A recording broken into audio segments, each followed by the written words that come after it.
Gospel according to Google. Hello everybody, Tom here. I hope you're well. Today we're going to discuss about our over-reliance on the Google search engine, and particularly one area of our lives that we constantly find ourselves looking into pure out of desperation, I think. So this video has been inspired by, I suppose, I look back nostalgically at what I had as when I was a younger man, like going back a few years, when the internet was still in its infancy, and we didn't have the resources we used to have that we've got today. We simply had Encyclopedia Britannica on CD-ROM, we had libraries, and then we had the very, very, very early search engines. I'm talking like Yahoo and Ask Jeeves. These were pretty revolutionary back then, but be under no illusions, Google came along and literally wiped out the competition, and has been doing so since. And whatever you think of the whole Google search, it is a really brilliant resource, and I would be a liar if I was sitting here telling you I haven't used it for pretty much many multiple reasons. It's getting to the stage whereas people will literally use Google for anything, and Google anything, like how to change a tyre. A practical skill that not everybody knows, but some people, like back in the day, it would have been unheard of, no one not being able to change a tyre. So there is a worry and an over-reliance that we are relying on this search engine to solve every problem we've got, and to simply be the biggest go-to, shall we say. And one particular area which is very alarming is the health. Our health, okay? Again, no judgement to anyone that does this, because I've done it too. I don't know what it's like in your country. I don't know what it's like your part of the world, but I will say this. Here in the UK, in England, our National Health Service is struggling. It's on its knees. It's been literally dragged down. And it's at the point whereas the pressure that's on the people that work in it is unprecedented. With that is coming a lot of frustration from normal people who feel they've got an issue, feel they've got a health concern.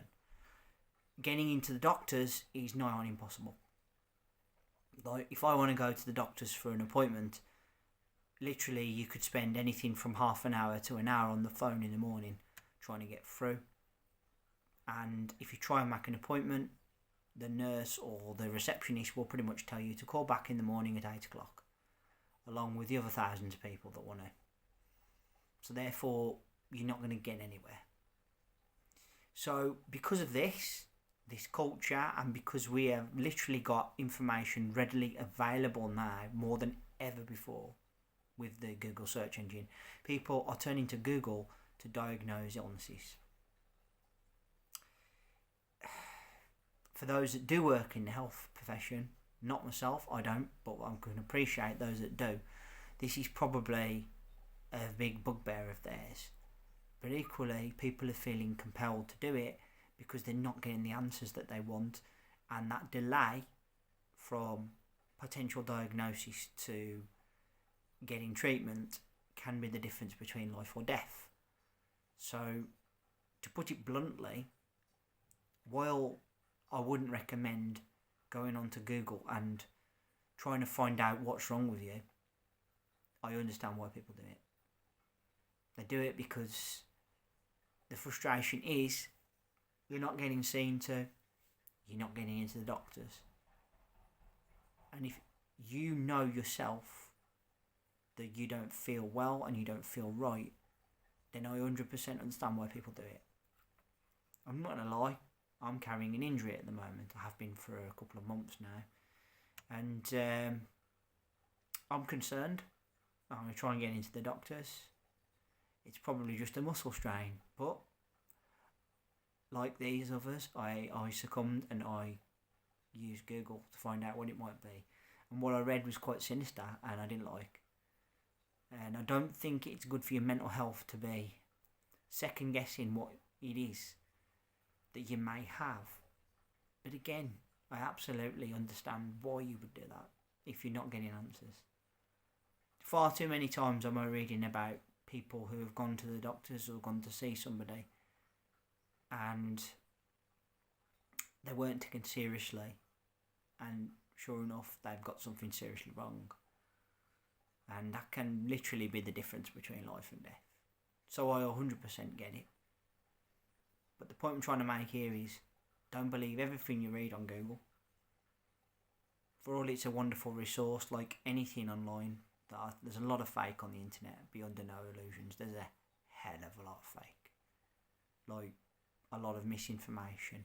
And the fact of the matter is there's too much information, and too much information will lead to confusion ultimately, because you won't know which resource or which area to trust. So the message is just very clear here today. By all means use Google. I do, we all do.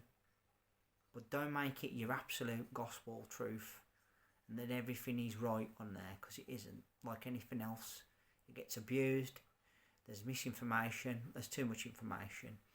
And particularly with regards to your health, while I understand the frustration of not being able to get into a doctor and find out if there's an issue with yourself, do not trust 100% the resource that you've got online. You know, it could be, but it probably most likely isn't. Always get checked by a health professional. That's what they're paid to do. Guys, I 100% understand why you do it, but don't do it to yourself.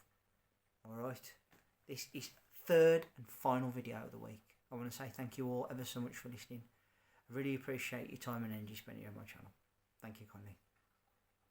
Third and final video, as I said, put down in the comment section below. Are you constantly using Google to solve problems, to help you come up with a solution?